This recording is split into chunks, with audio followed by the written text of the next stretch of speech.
জামাই নাকি আজকে নিজে হাতে আম মেখে খাওয়াবে। বেচারা আম মাখা খেতে এত বেশি পছন্দ করে যে অফিসের কারণে দিনের বেলায় সময় পায় না আম মাখা খেতে, যার কারণে অফিস থেকে এসে রাতের বেলায় বলছে আমি আম মাখা খাবো। আমি তাকে বললাম আমি তো তোমাকে অনেকবারই আম মাখিয়ে খেয়েছি, এবার না হয় তুমি আমাকে আম মাখিয়ে খাওয়াও। যদিও আমরা রেগুলারই আম মাখা খাই, তবুও তার তো তেমন একটা খাওয়া হয় না, যার কারণে কিছু আম পেড়ে রেখেছিলাম। এই আমগুলো কিন্তু আমাদের গাছের আম, একদম টাটকা ফ্রেশ, খুবই সুন্দর। যদিও এই আম মাখার ক্ষেত্রে আমি তাকে অনেকটাই সাহায্য করেছি। শুরুতে আমি বললাম যে আমি তোমাকে আম মাখিয়ে খাওয়াই, যার কারণে আমি কিন্তু আমগুলোকে ধুয়ে একদম ছিলে নিয়েছি, তারপরে এগুলো গ্রেট করার জন্য বসে গিয়েছি। তারপর সে এসে বলল দাও আজকে আমি তোমাদেরকে আম মাখিয়ে খাবো, দেখো আমার হাতের স্পেশাল আম মাখা কত টেস্ট হয়।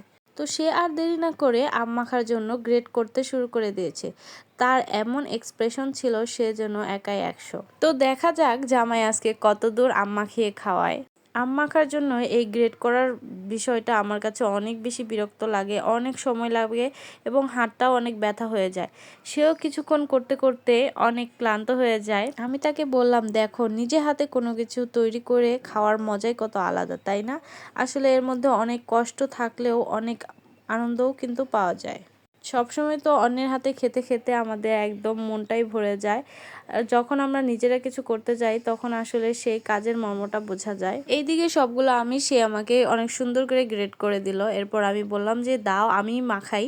তার নাকি গ্রেড করতে করতে হাতটাই ব্যথা হয়ে গেছে। একদিন গ্রেড করেই হাত ব্যথা হয়ে গেছে, আর আমরা রেগুলারই এই ধরনের কাজ করে থাকি। এরপর আমি আম মাখা শুরু করলাম এবং আমের সঙ্গে এই কাসুন্দিটা না হলেই নয়, এটা যেন আমের টেস্টটা দ্বিগুণ বাড়িয়ে দেয়। আমরা কিন্তু এই কাসুন্দিটা অনেক বেশি পছন্দ করি। তো এইভাবে আম মাখিয়ে খেলে কিন্তু অনেক বেশি টেস্ট লাগে এবং বারবারই খেতে ইচ্ছে করে। বাড়ির সবাই মিলে একসঙ্গে বসে এই আম মাখা খেতে কিন্তু খুবই ভালো লাগে।